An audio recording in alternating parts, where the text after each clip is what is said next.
Harmony not Discord, harmony not Discord, harmony not Discord. Hello everyone, मैं हूं जयेश राजगौर और स्वागत है आप सभी का इस नए इंटरेस्टिंग यूट्यूब वीडियो में। दोस्तों, हम पढ़ रहे हैं क्लास 12 का ओसीएम और ये है चैप्टर नंबर 1 का लेक्चर नंबर 5। जी हाँ दोस्तों, जैसा कि आप जानते हैं पिछले कुछ वीडियोस में हमने चैप्टर नंबर 1 के बहुत सारे इंपॉर्टेंट क्वेश्चंस को कवर किया है। आज का वीडियो भी उसी कड़ी में शामिल है। आज हम पढ़ेंगे साइंटिफिक प्रिंसिपल्स ऑफ मैनेजमेंट। जी हाँ, पिछले लेक्चर के अंदर हमने principles of management by Henry Fayol पढ़े थे, जो कि जनरल गाइडलाइंस की तरह मैनेजमेंट वर्ल्ड में यूज किए जाते हैं और ऑर्गेनाइजेशंस को सफलता दिलाने में मदद करते हैं। आज के इस वीडियो में दोस्तों हम जानेंगे साइंटिफिक प्रिंसिपल्स, यानी सोचो तो सोचो लेकिन साइंटिफिकली सोचो और निर्णय एकदम रोक ठोक से ले लो। यस, इसी से ऑर्गेनाइजेशन श्योर शॉट सक्सेस हासिल करेगा। यहां पर कुछ भी ट्रायल एंड एरर बेसिस पे नहीं होता। तो दोस्तों, अगर आप इस चैनल पर नए हैं तो जरूर जरूर जरूर इसे सब्सक्राइब कीजिए, बेल आइकन दबाइए, क्योंकि यहां आपको लगातार ऐसे ही इंफॉर्मेटिव वीडियोस मिलते रहेंगे। दोस्तों, जब बात आती है साइंटिफिक मैनेजमेंट के प्रिंसिपल्स की, तो ये चेहरा आना चाहिए दिमाग के अंदर। ये हैं एफ.डब्ल्यू. टेलर। जी हां दोस्तों, एफ.डब्ल्यू. टेलर ये एक जबरदस्त से मैनेजमेंट गुरु माने जाते हैं। ये अमेरिकन है और इन्होंने अपना जो करियर था एज अ मशीनिस्ट एक छोटी सी स्टील वर्क कंपनी में शुरू किया था, लेकिन ग्रेजुअली उन्होंने वर्क अपना हार्डवर्क से और प्रोग्रेस किया और चीफ इंजीनियर तक ये पहुंच गए। और यही काम करते करते इन्होंने कई ऑब्जर्वेशंस और एक्सपेरिमेंट्स किए, जिसके जरिए ये हमें साइंटिफिक मैनेजमेंट के प्रिंसिपल्स जो हैं वो समझा पा रहे हैं। दोस्तों, खास तौर पर मैं आपको बता दूं कि इनके जो कंट्रीब्यूशन थे, इनका जो काम था, उस काम के लिए इन्हें जाना जाता है फॉर हिज कंट्रीब्यूशन।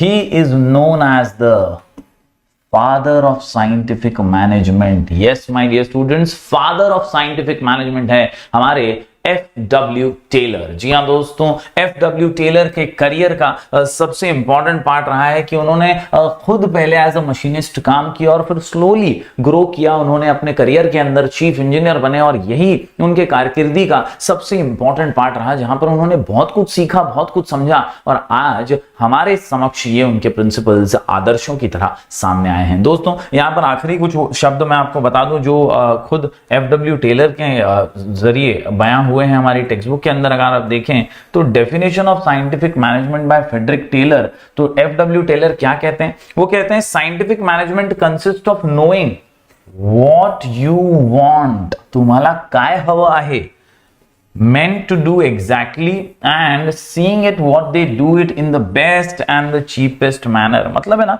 सिंपल भाषा में अगर आपको मैं बताऊं तो एफ.डब्ल्यू. टेलर का मानना है कि काम करो ना, तो करने से पहले उसको करने के 3-4 बेस्ट तरीके ढूंढ लो और फिर उन 3-4 अच्छे तरीकों में से कोई एक चुनो जो सबसे बेस्ट हो, और तब आपका फेल होने का चांस 0 हो जाएगा और सफलता डेफिनेटली आएगी। यहां पर आप साइंटिफिकली सोचेंगे कि यार एक काम को करने के कितने तरीके हैं और वो करने में कौन सा सबसे बेस्ट तरीका है। यही होता है साइंटिफिक सोचना, यही है साइंटिफिकली आपको आगे लेकर जाने का सबसे आसान सा मंत्र। यही है साइंटिफिक मैनेजमेंट के अलग अलग प्रिंसिपल्स। तो ये हमारे समक्ष दिए हैं एफ.डब्ल्यू. टेलर ने। चलिए अब प्रिंसिपल्स के ऊपर नजर डालते हैं। और प्रिंसिपल्स की जब बात आती है तो दोस्तों हमारे सामने है प्रिंसिपल्स ऑफ साइंटिफिक मैनेजमेंट, और ये कुल मिलाकर के 6 पॉइंट का आंसर है।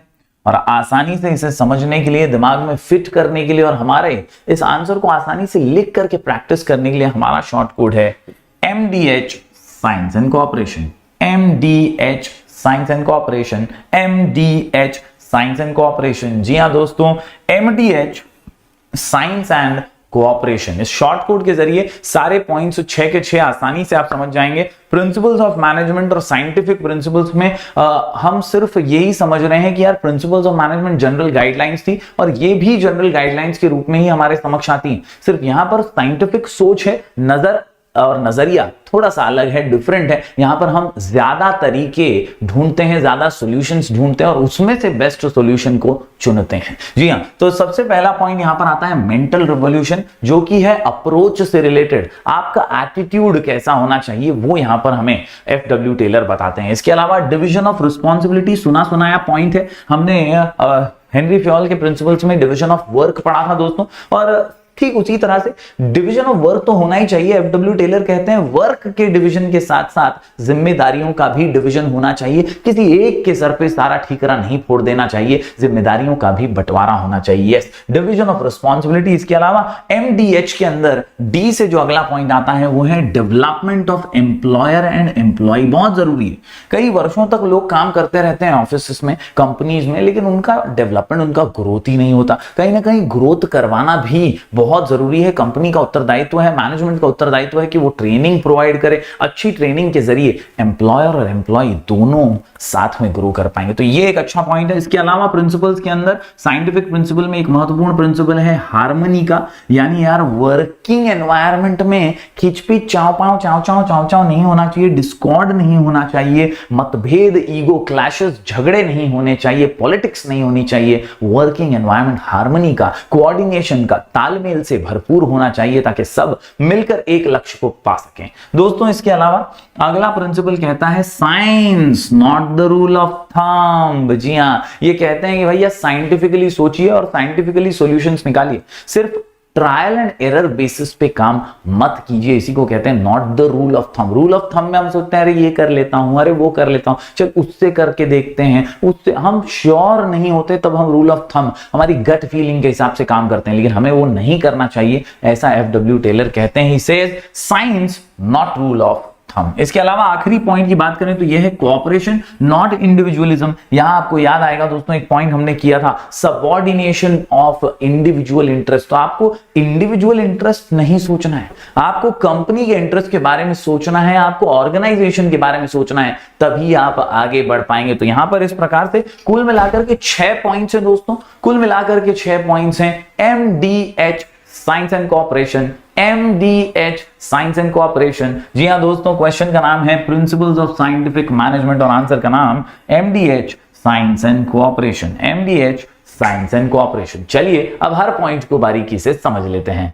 तो दोस्तों पहला पॉइंट यहां पर जो निकल करके आता है वो है एमडीएच में एम फॉर मेंटल रिवॉल्यूशन। जी हां दोस्तों, बात जब मेंटल रिवॉल्यूशन की करते हैं तो ये आपके एटीट्यूड और आपकी सोच को बदलने की बात हो रही है। एफडब्ल्यू टेलर जो फादर माने जाते हैं साइंटिफिक मैनेजमेंट के, वो कहते हैं भाई दिमाग से शुरुआत करो, मेंटल रिवॉल्यूशन लाओ, आपका एटीट्यूड, आपका अप्रोच, आपका स्टाइल बदलो, तभी तो आप रिजल्ट्स को बदल पाएंगे। और इसीलिए Taylor introduce the concept of mental revolution. उन्होंने इस मेंटल रिवॉल्यूशन के कॉन्सेप्ट को लाया। This principle focuses on change in attitude. तुम्हारा एटीट्यूड बदलना चाहिए, काम करने का तुम्हारा तौर तरीका जो है ना वो एकदम जोशीला होना चाहिए। काम करने के लिए आप तत्पर होने चाहिए और काम के best of the best solutions ढूंढने के लिए भी तैयार होने चाहिए। Yes, change in the attitude of employees and management towards each other. बहुत जरूरी है कि उनका एटीट्यूड एक दूसरे के प्रति टूवर्ड्स ईच अदर चेंज हो। कई बार हम बॉस को बहुत ज्यादा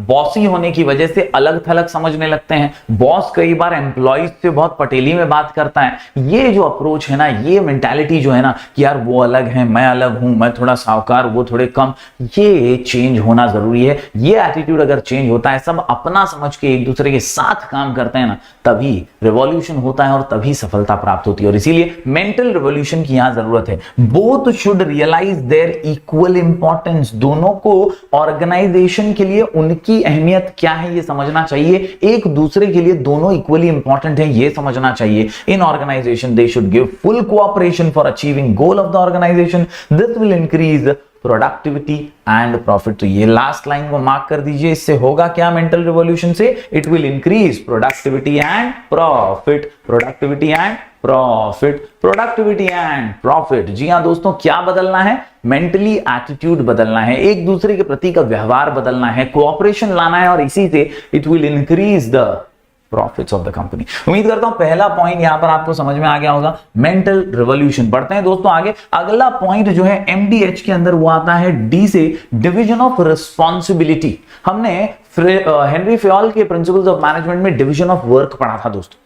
डिवीजन ऑफ वर्क में काम का बंटवारा बहुत जरूरी है स्पेशलाइजेशन लाने के लिए। उसी प्रकार जिम्मेदारियों का भी बंटवारा होना जरूरी है, रिस्पॉन्सिबिलिटी भी बांटनी जरूरी है। किसी एक के ऊपर सारी जिम्मेदारियां डालना भी गलत है। और इसीलिए रिस्पॉन्सिबिलिटी का भी डिवीजन होना चाहिए। जी हाँ, proper division of work should always be accompanied मतलब उसके साथ, वर्क के डिवीजन के साथ क्या होना चाहिए, डिवीजन ऑफ रिस्पॉन्सिबिलिटीज भी होना चाहिए। किसमें, between the managers and the employee, यानी मैनेजर अपनी जिम्मेदारी खुद ले, एम्प्लॉइज अपने काम की जिम्मेदारी लें। इस तरह से जब रिपोर्टिंग किसको करना है, क्या है वो पता हो, तो आप जिम्मेदारी से वो काम को पूरा भी करेंगे। Major planning is done by the top and middle level, और एग्जीक्यूशन का जिम्मेदारी किस पे है, एम्प्लॉइज पे, where employees are concentrating on its execution. यानी देखिए जिम्मेदारी वो कैसे बांटा है, top level middle level planning करते हैं और एग्जीक्यूशन कौन करता है, जो लोअर लेवल पे एम्प्लॉइज है वो करते हैं। The reporting is done as per the instructions given by their superiors. Manager should, bracket में डाल देना भाई, manager should always help encourage guide, help encourage guide, यानी दोस्तों मदद करनी चाहिए, सबऑर्डिनेट्स को एनकरेज करना चाहिए और उन्हें गाइड करना चाहिए ताकि वो लोग मोटिवेटेड फील कर सकें, इंस्पायर्ड फील कर सकें और ऑर्गेनाइजेशन को अपना मान करके काम कर सकें। It helps for best performances of managers as well as employees. क्या होता है इससे, बेस्ट परफॉर्मेंस निकल करके आता है। तो यहां पर 2 पॉइंट्स आसान से, MDH में M फॉर मेंटल रिवॉल्यूशन और D से डिवीजन ऑफ रिस्पॉन्सिबिलिटी। चलिए बढ़ते हैं आगे।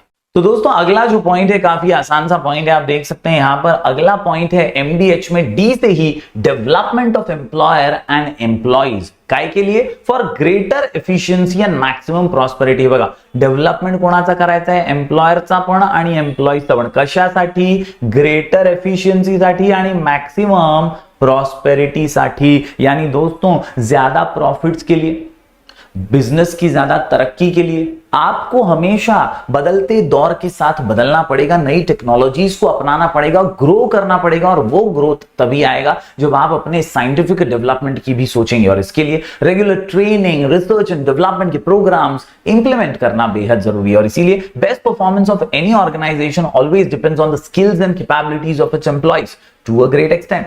दस प्रोवाइडिंग ट्रेनिंग, अंडरलाइन कर दो भाई, providing training and development programs, providing training and development programmes कोणासाठी, एम्प्लॉइज साठी। बहुत जरूरी है कि डेवलपमेंट हो एम्प्लॉइज का, उनके स्किल्स के ऊपर सब कुछ निर्भर होता है, ऑर्गेनाइजेशन की सफलता निर्भर होती है। और इसीलिए अगर उनका डेवलपमेंट होगा तो ऑर्गेनाइजेशन आगे बढ़ेगा। तो उनके लिए ट्रेनिंग और डेवलपमेंट के प्रोग्राम्स हमेशा रखे जाने चाहिए, whenever required. It is very essential, it ultimately affects the profitability. इसी से प्रॉफिट में इजाफा होगा। Organisation, each employee should be given proper opportunity to attain greater efficiency and maximum prosperity। तो कुल मिलाकर के आप समझ सकते हैं कि ज्यादा ट्रेनिंग, ज्यादा डेवलपमेंट जैसे जैसे अलग अलग प्रोग्राम्स के जरिए अलग अलग एम्प्लॉइज को मिलेगा, वैसे वैसे प्रॉफिटेबिलिटी में भी फर्क पड़ेगा, इंक्रीज आएगी और उनकी काबिलियत, उनकी क्षमता, उनकी एफिशिएंसी भी इंप्रूव हो जाएगी। तो ये था एक और पॉइंट हमने अभी अभी पढ़ा, डेवलपमेंट ऑफ एम्प्लॉयर एम्प्लॉइज।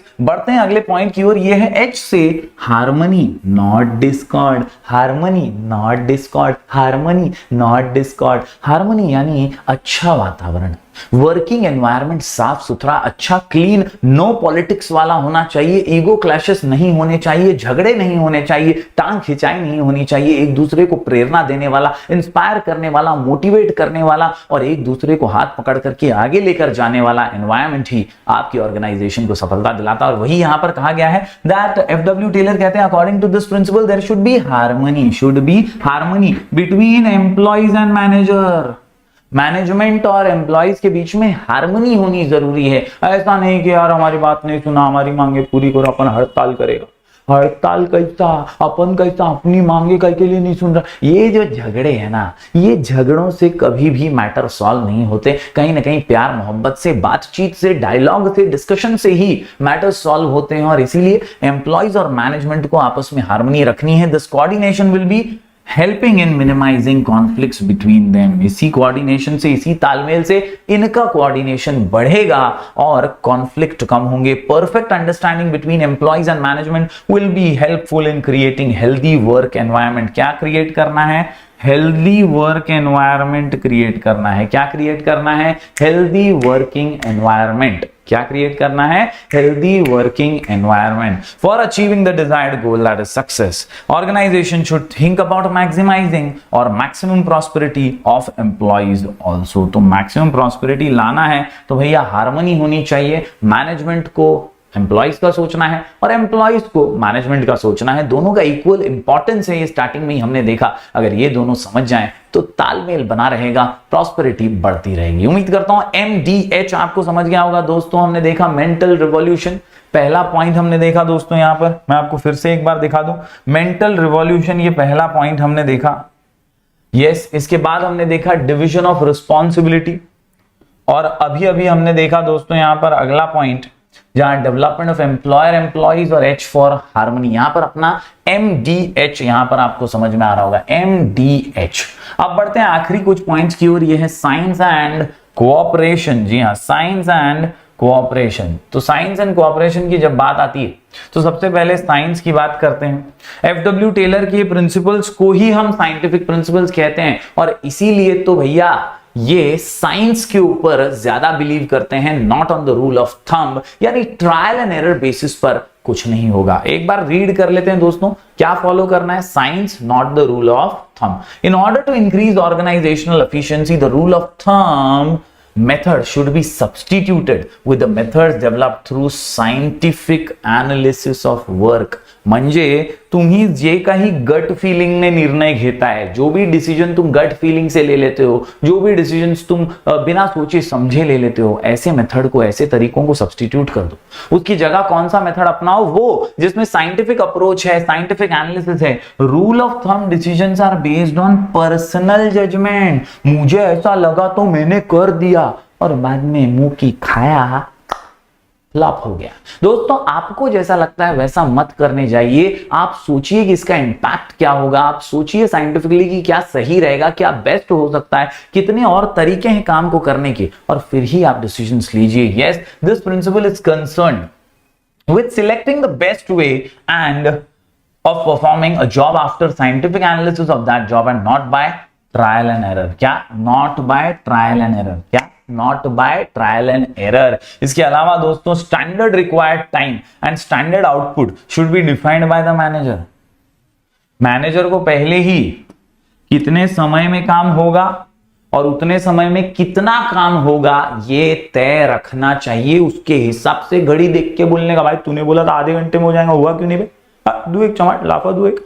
भाई साइंटिफिकली काम करो ताकि आपको पता हो कितनी देर में काम होने वाला है और कितनी देर में हो जाना चाहिए और क्या आउटपुट उससे आना चाहिए। Yes, this will help in saving time. इससे क्या होगा? सेव होगा टाइम एंड ह्यूमन एनर्जी। साथ ही साथ it will result in to expected standard output. जो आपने सोचा है वैसा काम हो पाएगा, बड़े ही आसानी से आप सफलता प्राप्त कर सकेंगे। According to Taylor, even a small production activity like loading iron sheets into box cars, iron sheets box into cars can be scientifically plan. यानी यहां इस उदाहरण के जरिए, इस एग्जांपल के जरिए तो टेलर भाई साहब कह रहे हैं कि यार छोटे से छोटा ही काम क्यों ना हो, खाली आयरन शीट्स को बॉक्स में पैक करके कार में रखने का काम है, वो भी साइंटिफिकली सोचो कि यार उठा के मजदूरों को बुलाएं, कि भाई कोई ट्रेलर ट्रक टेम्पो से डलवाएं, किस तरह से आसानी होगी और नुकसान भी नहीं होगा, कैसे आसानी से हम उसे लोडिंग कर पाएंगे, अनलोडिंग कर पाएंगे, ये सोचकर ही